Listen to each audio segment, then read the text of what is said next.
à propos de responsabilité.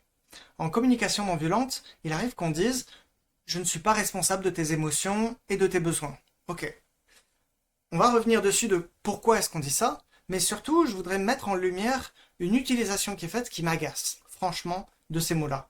C'est-à-dire, j'ai eu un impact sur toi, tu réussis à me dire que ça t'a mis en vrac, et là, porte de sortie magique, je peux te dire, je ne suis pas responsable de tes émotions et de tes besoins. Non, ça c'est pas de la CNV, ça c'est du déni. Voilà, point barre. Ok.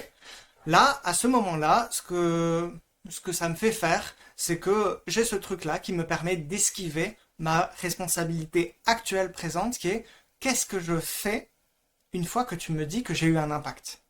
Là, j'en suis pleinement responsable.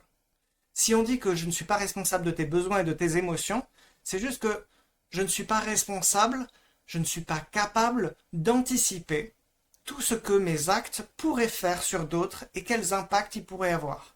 C'est pas possible.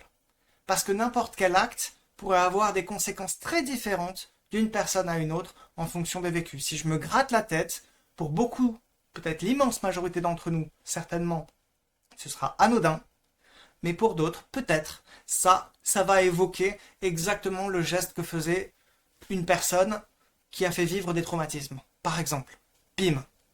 Et là, ça fait ressurgir des vécus douloureux. Ok.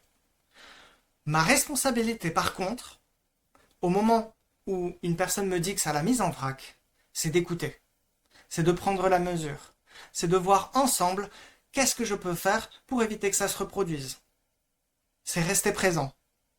Là, je suis responsable de chacun des choix que je fais quand on me dit que j'ai eu un impact.